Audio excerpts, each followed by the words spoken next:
കേരളം ഏറ്റവും മികച്ച നിക്ഷേപ സൗഹൃദ സംസ്ഥാനമായി ദേശീയ തലത്തിൽ അംഗീകരിക്കപ്പെട്ടതിൻ്റെ ബലത്തിൽ പഴയ കേരളമല്ല, നിക്ഷേപ സൗഹൃദമാണ് ഇവിടെയുള്ളത് എന്ന് പുതിയ കാലം തെളിയിച്ചുകൊണ്ടിരിക്കുകയാണ്.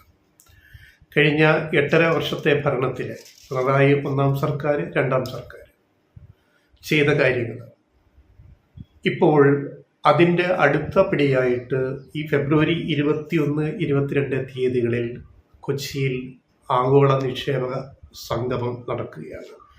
ഇൻവെസ്റ്റ് കേരള ഗ്ലോബൽ സമ്മിറ്റ് കൊച്ചിയിൽ ലുലു ബോൾഗാട്ടി ഇൻ്റർനാഷണൽ കൺവെൻഷൻ സെൻറ്ററിലാണിത് നടക്കുന്നത്. ഇത് നേരത്തെ ഞങ്ങൾ പറഞ്ഞ പോലെ കഴിഞ്ഞ ദിവസങ്ങളിൽ നടന്ന വിഴിഞ്ഞം കോൺക്ലേവിൻ്റെ കൂടി ഫോളോ അപ്പ് പോലെ വരുന്ന ഒരു സമ്മിറ്റാണ് കൊച്ചിയിൽ നടക്കുന്നത്. അപ്പോൾ ഒട്ടേറെ രാജ്യങ്ങളിൽ നിന്നുള്ള നിക്ഷേപകർ, പ്രതിനിധികൾ ഇതിൽ പങ്കെടുക്കും. ഇത് മുൻകൂട്ടി പറയാൻ കാര്യം, പലരും വന്ന് പലതും പറയുന്നുണ്ട്. എന്തായി ദാവോസിലെ ലോക സാമ്പത്തിക ഉച്ചകോടി പോയിട്ട് എന്തായി? വല്ല ധാരണാപത്രം ഒപ്പുവെച്ചോ? വിഴിഞ്ഞം കോൺക്ലേവ് 2 ദിവസം നടത്തി വല്ല ധാരണാപത്രം ഒപ്പുവെച്ചോ? അത് ഞങ്ങൾ മുൻകൂട്ടി പറയുന്നത് കൊണ്ട് കൊച്ചിയിലെ ബോൾഗാട്ടിയിൽ നടക്കുന്ന ഇൻവെസ്റ്റ് കേരള ഗ്ലോബൽ സമ്മിറ്റ് കൂടി കഴിയട്ടെ. അപ്പോൾ ഇപ്പം വന്നിരുന്ന് തള്ളുന്നവരൊക്കെ അപ്പോൾ ഇവിടെ ഉണ്ടാവണം എന്ന് മാത്രമേ ഞങ്ങൾക്ക് പറയാനുള്ളൂ. കൂടുതൽ വിശദാംശങ്ങൾ ഇപ്പം നമ്മൾ പറയുന്നത് ശരിയല്ല. അതൊക്കെ ധാരണാപത്രങ്ങളൊക്കെ ഒപ്പിട്ടിട്ട് നമുക്ക് ബാക്കി കാര്യങ്ങൾ സംസാരിക്കാം.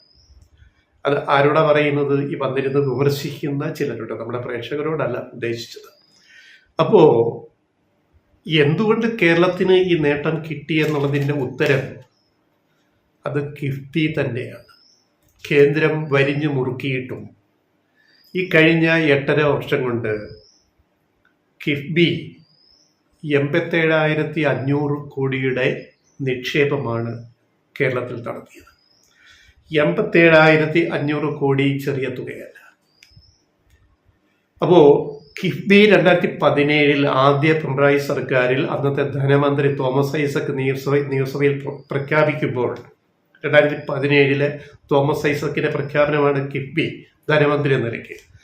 അപ്പോൾ അന്നത്തെ പ്രതിപക്ഷ നേതാവ് രമേശ് ചെന്നിത്തല പ്രതികരിച്ച രീതി, നിയമസഭയിൽ പറഞ്ഞത് പരമപുച്ഛത്തോട്, മലർപ്പൊടിക്കാരൻ്റെ വെറും സ്വപ്നം ആരെ? കിഫ്ബി. ആ രമേശ് ചെന്നിത്തല ഹരിപ്പാട് MLA, അദ്ദേഹത്തോട് എല്ലാ മാന്യതയും വെച്ചുകൊണ്ട് തന്നെ ഞങ്ങൾ ചോദിക്കട്ടെ, ലെഫ്റ്റൈറ്റ്സ് ചോദിക്കട്ടെ, ഈ കിഫ്ബിയുടെ ഗുണം താങ്കൾക്ക് കിട്ടിയില്ലേ? താങ്കളെപ്പോലെ പ്രതിപക്ഷത്തിരിക്കുന്ന എല്ലാ MLA-മാരുടെ മണ്ഡലത്തിലും വികസനങ്ങൾ വന്നില്ലേ കിഫ്ബി വഴി? 140 MLA-മാർക്കും അവരുടെ മണ്ഡലങ്ങളിൽ കിഫ്ബിയുടെ ഫണ്ട് കൊണ്ട് റോഡ്, പാലം, ആശുപത്രികൾ, മറ്റ് അനുബന്ധ സംവിധാനങ്ങൾ, വികസനം ഉണ്ടായില്ലേ? ഹരിപ്പാട് മാത്രം പറയാം, അങ്ങയുടെ രമേശ് ചെന്നിത്തലയുടെ മണ്ഡലത്തിൽ ഒരു വലിയ പാലം, ആലപ്പുഴ, കൊല്ലം ജില്ലകളെ ബന്ധിപ്പിക്കുന്ന വലിയഴീക്കൽ പാലം എന്ന് പറയും. അത് 124 കോടി രൂപയ്ക്കാണ് കിഫ്ബി വഴി നിർമ്മിച്ചു നൽകിയത്. ആരുടെ മണ്ഡലത്തിൽ? രമേശ് ചെന്നിത്തലയുടെ ഹരിപ്പാട് മണ്ഡലത്തിലും തുടങ്ങി കൊല്ലം ജില്ലയിലേക്ക് പ്രവേശിക്കുന്ന വലിയഴീക്കൽ പാലം കിഫ്ബി കൊണ്ട് കിട്ടിയതാണ്. അതുപോലെ ഓരോ MLA-മാരുടെ ഭരണപ്രതിപക്ഷ ഭേദമന്യേ എല്ലാ MLA-മാരുടെയും മണ്ഡലങ്ങളിൽ വികസനം വന്നിട്ടുണ്ട്. ലീഗിൻ്റെ MLA-മാരുടെ മണ്ഡലങ്ങളിൽ ഇല്ലാന്നവർ പറയട്ടെ. അപ്പോൾ കിഫ്ബി ഒരു പുതിയ വികസന മാതൃക, ബദൽ മാതൃക കൊണ്ടുവരാൻ സാധിച്ചു എന്നുള്ളതാണ് കിഫ്ബിയുടെ നേട്ടം. കേന്ദ്ര സർക്കാർ സഹായിക്കാൻ തരേണ്ടുന്ന പൈസ പോലും തരാതെ, കണക്കുകൾ പ്രകാരം 50,000 കോടിയിലധികം രൂപ കേന്ദ്രം പല വകുപ്പിൽ കേരളത്തിന് നൽകാനുണ്ട്. 56,000 കോടിയുടെ വരെ കണക്ക്. ഇതൊന്നും തരാതെ വരിഞ്ഞു മുറുക്കിയപ്പോൾ ബദൽ വികസന മാതൃകയാണ് കിഫ്ബി വഴി നടപ്പാക്കിയത് കേരളത്തിൽ. കിഫ്ബി എവിടെ നിന്ന് പൈസ കണ്ടെത്തും? വെറുതെ ഓരോന്ന് പറയുകയല്ലേ എന്ന് പറഞ്ഞിടത്താണ് 8 വർഷത്തിനുള്ളിലായിട്ട് 87,500 കോടി രൂപയുടെ പ്രോജക്റ്റുകൾ ഇവിടെ നടപ്പാക്കിയിരിക്കുന്നത്. നല്ല റോഡ്, നല്ല മികച്ച സ്കൂളുകൾ, ആശുപത്രികൾ, പാലങ്ങൾ, മറ്റ് അനുബന്ധ വികസനങ്ങൾ. ഇത് ചെറിയ കാര്യമാണോ? പിന്നെ മലയോര ഹൈവേ, തീരദേശ ഹൈവേ, ദേശീയപാതയ്ക്കാണല്ലോ national highway authority of India പൈസ വരുന്നത്. അവിടെയും കേരളത്തെ പറ്റിച്ചില്ലേ? കേരളം ഭൂമി ഏറ്റെടുക്കാൻ കൊടുത്ത 5000 കോടി രൂപ അവിടെ കിടക്കുന്നില്ലേ? അതും കടപരിധിയിൽ പെടുത്തി. മറ്റെല്ലാ സംസ്ഥാനങ്ങളിലും ദേശീയപാത വികസനം ദേശീയ NH അതോറിറ്റി നേരിട്ട് നടത്തുമ്പോൾ കേരളം ഭൂമി ഏറ്റെടുത്ത് കൊടുക്കുന്നതിനും മറ്റുമായിട്ട് 5000 കോടിയിലധികം രൂപ കൊടുത്തതല്ലേ? ഇപ്പൊ ദേശീയപാത യാഥാർത്ഥ്യമായില്ലേ? മുഖ്യമന്ത്രിയായിട്ട് ഉമ്മൻചാണ്ടി ഇരിക്കുമ്പോൾ 2015 അന്ന് നടന്ന ഒരു ചർച്ച ഓർമ്മിച്ചു പോവുകയാണ്. ഇന്നത്തെ ചർച്ചയിൽ എന്താ പറഞ്ഞത്? ഇവിടെ ദേശീയപാത വികസനമൊന്നും നടക്കത്തില്ല, ഇവിടെ ഭൂമിയൊന്നും ഏറ്റെടുക്കാൻ സാധിക്കത്തില്ല, അതുകൊണ്ട് 45 മീറ്റർ ദേശീയപാത ഇവിടെ പ്രായോഗികമല്ല, 30 മീറ്ററേ പറ്റത്തുള്ളൂ. അങ്ങനെ പറഞ്ഞ് തർക്കമായിട്ടാണ് ദേശീയപാത അതോറിറ്റി കേരളം വിട്ടിട്ട് ഓഫീസും പൂട്ടിപ്പോയത് ഉമ്മൻചാണ്ടി സർക്കാരിൻ്റെ കാലത്ത്. 2015 അനുഭവമാണ് പറയുന്നത്. അതേ സ്ഥാനത്ത് പിണറായി സർക്കാർ വന്നിട്ട് ദേശീയപാതയുടെ ഏതാണ്ട് പണികളെല്ലാം പൂർത്തിയായി, പല റീച്ചും തുറന്നു. ഇനി പല ജില്ലകളിലും ചെറിയ 5-10% പണികൾ മാത്രമേ ബാക്കിയുള്ളൂ.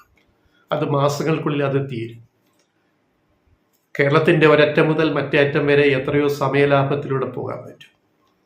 അതുപോലെയാണ് കേരളയിലെ കാര്യത്തിൽ ഞങ്ങൾ കഴിഞ്ഞ ദിവസം പറഞ്ഞ വീഡിയോയിൽ ആവർത്തിക്കുന്നില്ല.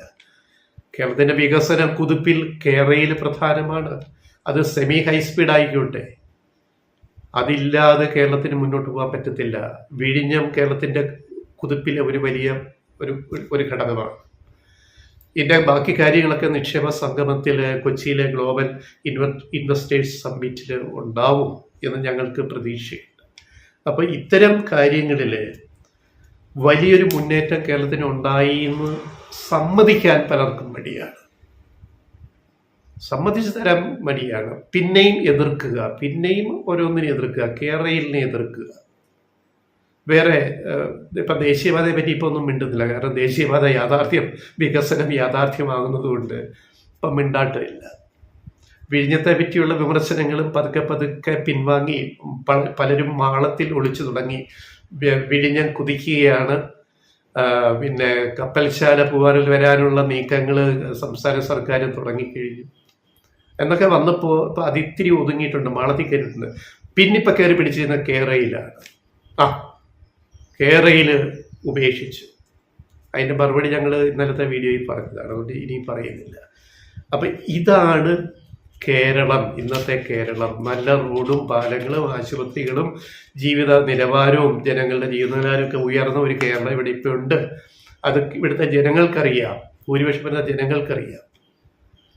എല്ലാവർക്കും വികസനം എത്തിക്കുന്ന ഒരു വളരെ ഇൻക്ലൂസീവായിട്ടുള്ള ഒരു രീതി ഈ സർക്കാർ മുന്നോട്ട് കൊണ്ടുവന്നു എന്നുള്ളത്. അതിന് പ്രധാന എൻജിൻ കിഫ്ബിയാണ്.